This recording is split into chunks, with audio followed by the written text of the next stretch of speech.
छत्तीसगढ़ शासन के स्वास्थ्य मंत्री टीएस सिंहदेव बाबा अपने एक दिवसीय प्रवास पर भिलाई पहुंचे, जहां जगह जगह उनका जोरदार स्वागत किया गया। इसी तारतम्य में प्रदेश कांग्रेस कमेटी के महासचिव अरुण सिंह सिसोदिया के कार्यालय भी बाबा पहुंचे, जहां उन्होंने पत्रकारों से चर्चा करते हुए बेबाकी से सवालों के जवाब दिए। गौरतलब है कि पूरे भारतवर्ष में इस वक्त कांग्रेसियों द्वारा भारत जोड़ो यात्रा की जा रही है, जिसे लेकर प्रदेश एवं राष्ट्रीय कांग्रेस के नेता पूरे भारतवर्ष में भ्रमण कर रहे हैं और कांग्रेस की रीति नीति बताकर हर आम और खास को कांग्रेस से जुड़ने का प्रयास कर रहे हैं। इसी तारतम्य में छत्तीसगढ़ प्रदेश के स्वास्थ्य मंत्री टीएस सिंहदेव अपने एक दिनी प्रवास पर भिलाई पहुंचे, जहां उन्होंने प्रदेश कांग्रेस कमेटी के महासचिव अरुण सिंह सिसोदिया के कार्यालय पहुंचकर पत्रकारों से चर्चा की। इस दौरान उन्होंने भारत जोड़ो यात्रा को एक सफल आयोजन बताया और राष्ट्रीय कांग्रेसी नेताओं के हर जगह ना पहुंच पाने के कारणों को स्पष्ट किया। साथ ही राष्ट्रीय स्वयंसेवक संघ के मुखिया मोहन भागवत के मस्जिद जाकर मुस्लिम कौम के साथ मुलाकात करने पर भी टिप्पणी की और पत्रकारों के अन्य सवालों के जवाब भी बेबाकी से दिए। भिलाई आया था सामाजिक कार्यक्रम में, एक वॉलीबॉल का टूर्नामेंट था और सभी समाज के साथी आए थे मिलने। उन्होंने चाहा कि उनका परिसर देखते, वहाँ मंदिर है, वहाँ माता देखने के लिए तो साथियों से भी मिलते आना मुख्य रूप से सामाजिक और उसके अतिरिक्त भारत जोड़ो यात्रा के संदर्भ में हम सब जान रहे हैं कि राहुल जी ने जवाबदारी ली है। आज के समय में जब हर तरफ हम टूटने की स्थिति देख रहे हैं, चाहे राज्यों के बीच में हो, क्षेत्रों के बीच में हो, समाजों के बीच में हो, जातियों के बीच में हो, धर्मों के बीच में हो, दलों के बीच में हो, समूहों के बीच में हो, एक दुराव, एक टकराव, एक अलगाव की स्थिति महसूस हो रही है। और इसी बात को लेकर उदयपुर सम्मेलन में ये निर्णय लिया गया था कि भारत जोड़ो यात्रा कांग्रेस पार्टी निकालेगी कन्याकुमारी से कश्मीर तक 3500 किलोमीटर से अधिक, लगभग 150 दिनों में इसको पूरा किया। लेकिन कांग्रेस में भी कुछ प्रत्यक्ष रूप से कांग्रेस के साथ है, लेकिन अप्रत्यक्ष रूप से नहीं है। भारत जोड़ो यात्रा तो ठीक, लेकिन कांग्रेस में कैसे जुड़ेगा?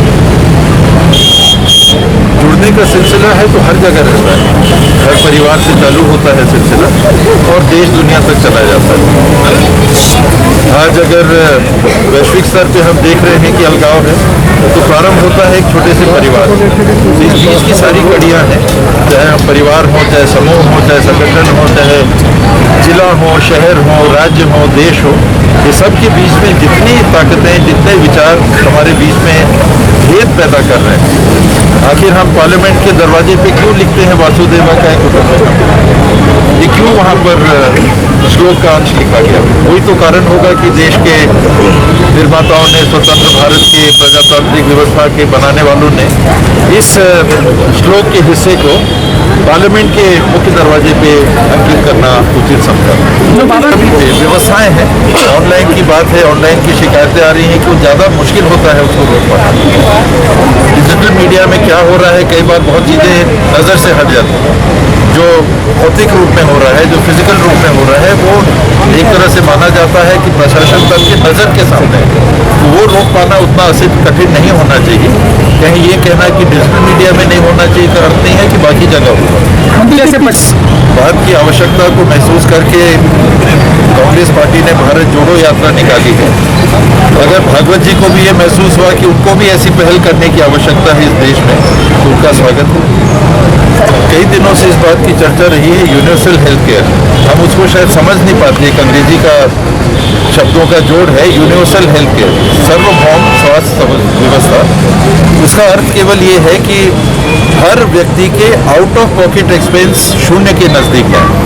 अपने स्वास्थ्य के देखभाल के लिए, चाहे सर्दी खांसी की दवाई लेनी हो, चाहे बड़े से बड़ा ऑपरेशन कराना हो, नागरिक के जेब से वो पैसा ना लगे, तो ये परिकल्पना वैश्विक स्तर पे universal health coverage, universal health care की है। इंश्योरेंस उसका एक छोटा हिस्सा है। पूरी व्यवस्था हम कैसे चुस्त दुरुस्त और कर सकते हैं। एक वातावरण बन जाता है कि सरकारी अस्पताल ये तो उतना अच्छा है, चलो प्राइवेट में चलो, और फिर सरकार पैसा दो। सरकार पब्लिक का पैसा देती है, अपना पैसा होता नहीं। पब्लिक के पैसे से आपने डॉक्टर्स को तनख्वाह दी, आपने इमारतें बनाई, आपने मशीनें खरीदी, आपने दवाइयाँ खरीदी, आपने नर्सिंग स्टाफ तैनात किया, आपने टेक्नीशियन तैनात किए, लैब बॉय टेक्नीशियन से लेके वृद्ध तक सबको आपने तनख्वाह दिया। किस पैसे से? पब्लिक के पैसे से। सरकार तो कहीं मशीन से पैसा बनाती नहीं है। तो जब ये पैसा पब्लिक का लग रहा है, वो पैसा पूरा का पूरा लाभ उसका पब्लिक को मिलना चाहिए। अब इस व्यवस्था को सुदृढ़ करना है।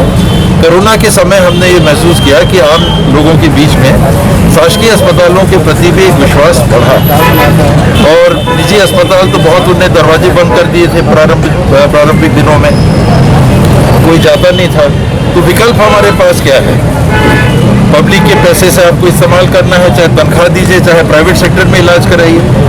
हमारे जेब से, आपकी जेब से पैसा नहीं लगना चाहिए। यूनिवर्सल हेल्थ केयर ये कहता है। अभी हमको देखना चाहिए देश की स्थिति, जहाँ राष्ट्रीय अध्यक्ष के चुनाव की बात चल रही है और हम लोग को ऊपर की जानकारियाँ वैसी नहीं रहती, आपके मीडिया के माध्यम से देखने सुनने को मिलता है। उसमें यही बात सामने आ रही है कि एक व्यक्ति एक पद पे जोर दिया जा रहा है कि इसको नियम में ढाल दिया जाए। और राहुल जी ने एक तरह से मंशा अपनी व्यक्त की है, शब्दों में ना की हो, कि नेहरू गांधी परिवार का नहीं। ये बहुत, हालांकि मैं उससे सहमत नहीं हूँ, उस विचार से सहमत नहीं हूँ, क्योंकि आज कांग्रेस का चेहरा राहुल गांधी और भारतीय जनता पार्टी और जो विघ्न डालने वाले लोग हैं, उन्होंने एक ऐसा माहौल तैयार कर दिया कि हर कुछ एक परिवार में। मैं विरोध क्यों करूँगा? जो जैसा आपने कहा कि गांधी परिवार के कारण चॉइस पहली है, तो इसका ये मतलब थोड़ा ना कि मैं दूसरे का विरोध करूँगा। मेरी पहली चॉइस राहुल गांधी है, इसलिए नहीं कि वो राहुल गांधी, इसलिए कि वो सबसे मजबूत दावेदार और व्यक्ति आज के दिन में कांग्रेस की जो बाबा साहब बीजेपी तरस आता है भारतीय जनता पार्टी के सोच के दीवाने पर कि छत्तीसगढ़ में उनके नेता ने जब पदयात्रा की थी तो कहां से कहां तक की थी, कितने राज्यों में गए। कौन नेता देश का है, पुराने समय को छोड़ दीजिए, जिसने देश के हर प्रांत के हर हिस्से को एक पदयात्रा में तय किया हो? समय की पाबंदी है, सुरक्षा की व्यवस्थाओं की पाबंदी है। आप पूरे समय पदयात्रा करेंगे तो हिंदुस्तान पदयात्रा में 2 साल लगेंगे, और काम भी करना है कि सिर्फ पदयात्रा।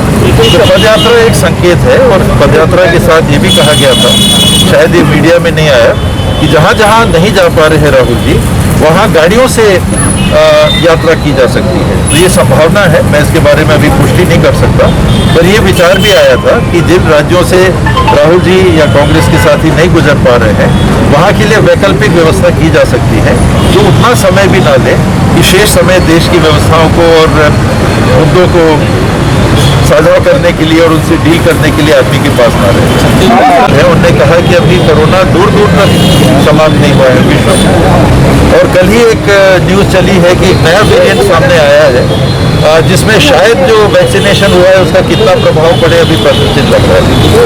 तो ये सोच लेना कि कोरोना खत्म हो गया है, ये ना समझिए। जैसे सर्दी खांसी खत्म नहीं होती, वो वायरस है, वो पर्यावरण में घूमेगा, वैसे ही अभी कोरोना का वायरस है, ये पर्यावरण में घूमेगा, बदलता रहेगा, और केवल हम लोगों को यही मानना है कि कोई ऐसा स्वरूप ना वो बना ले, ऐसा म्यूटेशन ना बन जाए जो घातक साबित हो, जो दूसरी लहर में हुआ था। डेल्टा वेरिएंट जो आया, डेल्टा वेरिएंट ने बहुत मार की। ओमिक्रॉन ओमिक्रॉन ओमिक्रॉन चर्चा बहुत हुई, लेकिन मार नहीं हुई, तब तक वैक्सीन भी आ गई। अब अगर कोई ऐसा वेरिएशन बन गया कि लगातार सतत म्यूटेशन हो रहा है वायरस का, हर पल म्यूटेशन हो रहा है, तो कौन सा म्यूटेशन है जो घातक हो जाएगा, ये कोई नहीं जानता। लंपी वायरस ने छत्तीसगढ़ में भी दस्तक दे दिया है, कौन सा लंपी वायरस किस तरह के सतर्क रहने की बात है, और दवाइयाँ और उपचार जुटा के रखने की बात है कि जब आवश्यकता पड़े तो समय पर उपलब्ध हो जाए। चलिए सर, चलो, थैंक यू।